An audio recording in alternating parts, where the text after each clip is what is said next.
वाला वन क्षेत्र में शोपियां जंगल में जहरीली फली खाने से मरे 4 मासूमों के परिवार से आज भगवानपुर विधायक ममता राकेश मिलने पहुंची और परिवार के प्रति संवेदनाएं व्यक्त की। उन्होंने कहा कि अपूरणीय क्षति है। जिस प्रकार से मासूमों की मौत हुई, एक तरीके से दुखों का पहाड़ टूटने के बराबर है।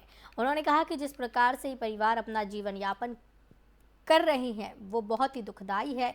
इनके लिए बिजली पानी की कोई व्यवस्था नहीं है। उन्होंने कहा कि वो अपनी निधि से यहाँ जल्द ही हैंडपंप लगवाएंगी और सौर ऊर्जा लगवाएंगी। उन्होंने ये भी कहा कि वो जल्द ही मुख्यमंत्री से मिलकर पीड़ित परिवार की कुछ न कुछ मदद कराएंगी।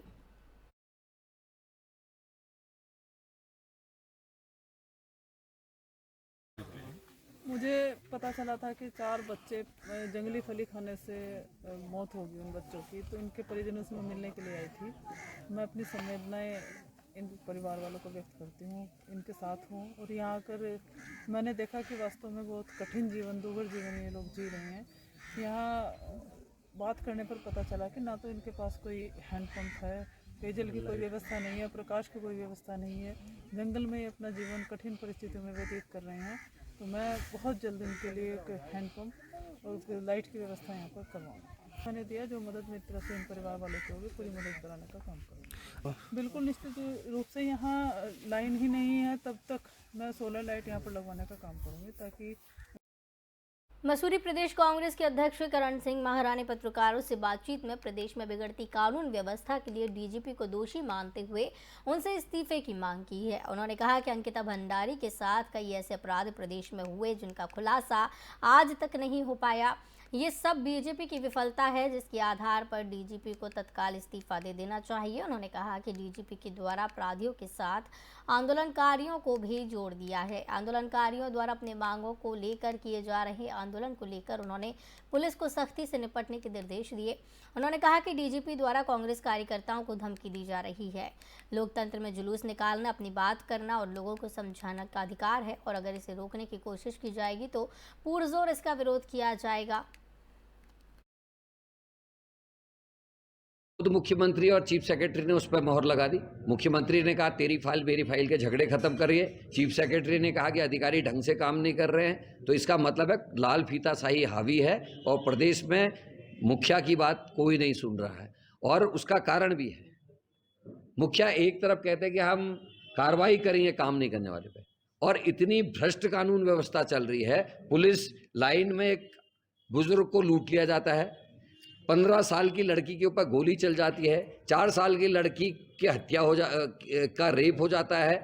विपिन हत्याकांड होने के बाद अपराधियों को बड़ी मुश्किल से धरने के बाद पकड़ा जाता है। विपिन की मृत्यु के दूसरे दिन हरिद्वार में एक और जोशीमठ के रावत की मृत्यु हो जाती है, उसकी बॉडी मिलती है। आखिर इस राज्य में हो क्या रहा? तो हम तो इसी बात के पक्षधर हैं कि मुख्यमंत्री कार्रवाई अगर उस पर कर देते डीजीपी पे, तो अन्य आईएएस और पीसीएस अधिकारी भी सतर्क होते, वो काम करते। लेकिन वीआईपी को बचाने के लिए इतना बड़ा पुरस्कार कि राज्य की महिलाएं सुरक्षित नहीं, राज्य की बेटियां सुरक्षित नहीं, गांव के बेटे सुरक्षित नहीं, उसके बाद भी उसके पद से नहीं हटाना मुख्यमंत्री की कमजोरी को दर्शाता है। अगर मुख्यमंत्री ने डीजीपी के खिलाफ एक्शन ले लिया होता तो और अधिकारियों के लिए भी एक संकेत होता, वो अधिकारी में लगाम कस। सांसद रमेश पोखरियाल निशंक ने बड़ा दावा किया है। उन्होंने कहा कि गुजरात और हिमाचल में बीजेपी की ही सरकार बनेगी। पूर्व केंद्रीय मंत्री और हरिद्वार सांसद रमेश पोखरियाल निशंक ने गुजरात और हिमाचल प्रदेश में फिर से भाजपा की सरकार बनने का दावा किया है। उन्होंने हिमाचल प्रदेश में कहा कि एक बार फिर भाजपा बनेगी और एक बार कांग्रेस की सरकार वाले मिथक को तोड़ेगी और बहुमत के साथ सरकार बनाएगी। और गुजरात में हम फिर गवर्नमेंट बना रहे हैं भारी बहुमत से, और हिमाचल में हम दोबारा गवर्नमेंट ला रहे हैं जैसे हम उत्तराखंड में लाए। क्योंकि हिमाचल में भी ये था कि कभी एक बार कांग्रेस आती है, एक बार बीजेपी आती है। तो इस समय जिस तरीके से हमने उत्तराखंड में इसको तोड़ा है हमने, तो ये मिथक को तोड़ करके हमने दोबारा गवर्नमेंट बनाई है। हिमाचल में भी हम गवर्नमेंट बना रहे हैं। और भले ही दिल्ली में अभी लोग कह रहे हैं कि नगर निगम के चुनाव में कुछ, लेकिन नगर निगम के चुनाव में हमको अपार सफलता मिलेगी। उपचुनाव यूपी वो तो सफलता है ही। मुझे लगता है देश भर में लोगों ने नरेंद्र मोदी जी पर पूरा भरोसा कर दिया है और अचानक भरोसा नहीं हुआ है लोगों का। देश के लोगों का यदि भरोसा हुआ तो इतने लंबे समय से 8 वर्षों से उनकी अनवरत साधना को देख रहे हैं और हर दिशा में काम देख रहे हैं। अंतिम छोर के व्यक्ति से लेकर और दुनिया के शिखर तक देश का सम्मान बढ़ा रहे हैं। लोगों का भरोसा बढ़ा है। उत्तराखंड में विधानसभा चुनाव के ठीक पहले मुख्यमंत्री पुष्कर सिंह धामी द्वारा यूनिफॉर्म सिविल कोड लागू करने के ऐलान के बाबत बनाई गई कमेटी तेजी से अपना काम कर रही है। उत्तराखंड की तर्ज पर ही गुजरात चुनाव में भी यूनिफॉर्म सिविल कोड लागू करने की बात की गई है। वहीं एमपी की सरकार भी लागू करने की तैयारी में है।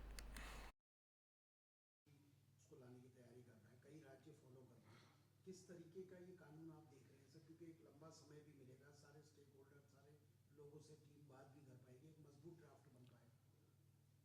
देखिए, कोई भी काम है तो निश्चित रूप से उसमें सभी लोगों की सहभागिता हो, सबके विचार आएँ और स्टेक होल्डर से भी बात हो। उसको लेकर जो कमेटी हमने यहाँ बनाई थी वो कमेटी लगातार काम कर रही है और जन संवाद जगह जगह पर कर रही है। स्टेक होल्डरों से भी बात हो रही है और साथ ही साथ एक बड़ा जन संवाद का कार्यक्रम प्रस्तावित भी है उनका, उसमें सभी लोगों के सामने रखेंगे। इसके पीछे हमारा हेतु है कि इस समान नागरिक संहिता के उत्तराखंड में लागू हो जाने के बाद एक प्रकार की सरलता आएगी और जो कानून है वो सभी के लिए एक समान बन जाएगा। तो बहुत सारे न्यायालयों में अन्य जगह पर जो विचाराधीन मामले हैं, विवादित मामले जो चल रहे हैं, उन सब पर स्वतः ही निर्णय हो जाएगा। उत्तराखंड हाईकोर्ट ने एक नया आदेश पास किया है। नए प्लास्टिक वेस्ट मैनेजमेंट का रजिस्ट्रेशन अगर नहीं होगा तो कंपनियों को तत्काल प्रभाव से रोक दिया जाएगा। इस तरह के हरिद्वार जिले के सिडकुल में लगभग 755 कंपनियां हैं जिनके पास पॉल्यूशन के नए एक्ट की कोई एनओसी नहीं है। हाईकोर्ट उत्तराखंड में ये एक रिट दायर की गई थी जो काफ़ी पुरानी रिट है, जिस पर कोर्ट ने कार्रवाई करते हुए सभी उद्यमियों को आदेश पारित कर दिए, जिससे उद्यमियों के सिर पर या अचानक से एक तलवार लटक गई है। सरकार द्वारा जारी पोर्टल पर जल्द से जल्द अपने दस्तावेज अपलोड करके नए पॉल्यूशन एनओसी रजिस्ट्रेशन कराए, अपने वर्किंग प्लान सबमिट कर दें।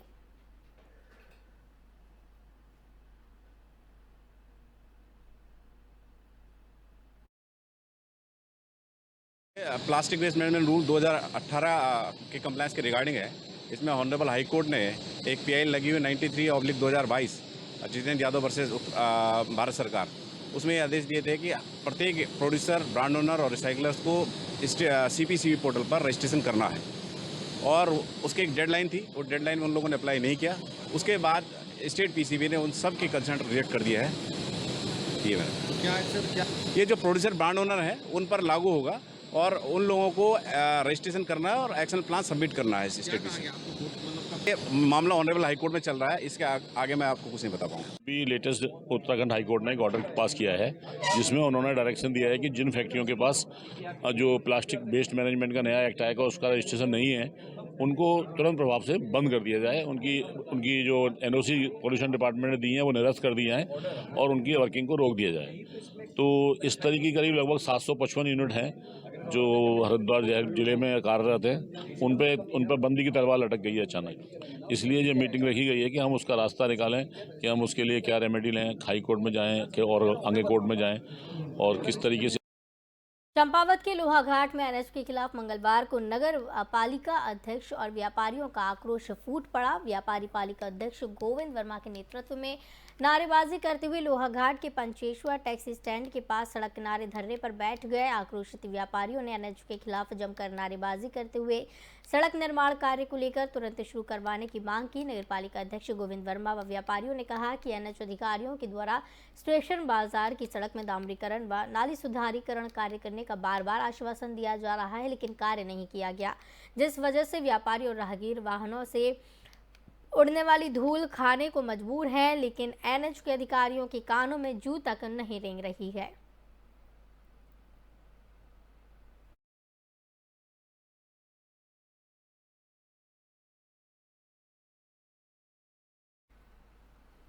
इस दौरान आपको बताते चले कि एनएच के एई नरेंद्र सिंह रावत मौके पर पहुंचे। एसडीएम रिंकू विष्ट के द्वारा व्यापारियों को समझाते हुए बुधवार से एनएच के अभियंता को कार्य शुरू करने के आदेश दिए हैं और आदेश का पालन न होने पर विभागीय कार्रवाई के लिए तैयार रहने की चेतावनी दी।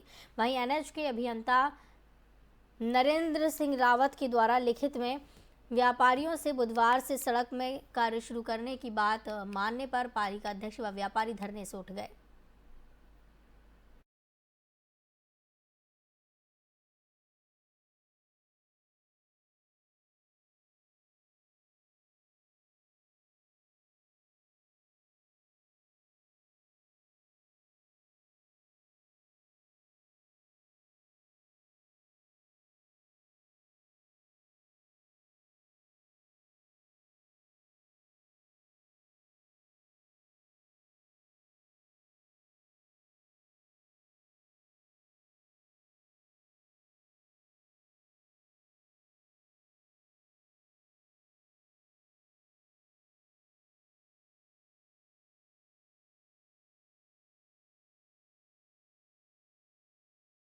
सरकारी नौकरियों में महिलाओं को 30% क्षैतिज आरक्षण विधेयक और जबरन धर्मांतरण विधेयक लागू के विधेयक के विधानसभा से पारित होने पर प्रदेश भर में प्रत्येक जिले में होने वाली प्रेस वार्ता के क्रम में आज डाक पर्थक में भारतीय जनता पार्टी जिला देहरादून ग्रामीण के द्वारा प्रेस वार्ता आयोजित की गई। प्रेस वार्ता को प्रदेश प्रवक्ता मधु भट्ट, जिलाध्यक्ष भाजपा देहरादून मीता सिंह ने पत्रकार बंधुओं को संबोधित किया।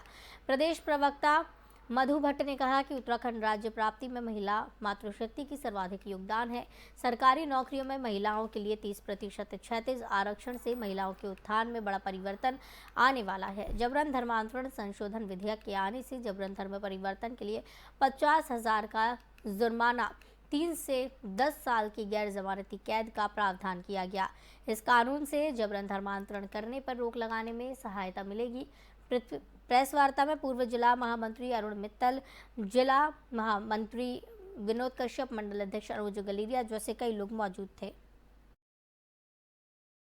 सरकार ने धर्मांतरण को लेकर और जो महिलाओं के लिए 30% जो एक क्षैतिज आरक्षण किया है, उसके संबंध में आज की ये प्रेस वार्ता की जा रही है, क्योंकि ये जो ऐतिहासिक कार्य हमारी सरकार के द्वारा किए गए हैं, ये जन जन तक पहुँचे। जन जन तक जो वर्षों से जो अपेक्षाएं थी हमारी भारतीय जनता पार्टी की सरकार से, वो आज सब धरातल पर काम कर रही हैं। और हम चाहते हैं कि देखिए, उत्तराखंड की जो दैव संस्कृति है वो हमेशा के लिए अक्षुण्ण रहे। किसी भी प्रकार से जो जिस प्रकार से दुष्प्रभाव एक संस्कृति को विकृत करने के लिए जो षड्यंत्र किए जाते हैं, उसमें रोक लगे। इसके लिए कठोर जो हमारे सरकार ने प्रावधान बनाए हैं, 10 साल की जो कठोर सजा। खबरों का सिलसिला लगातार जारी रहेगा। मुझे दीजिए इजाजत। आप देखते रहिए FM न्यूज़।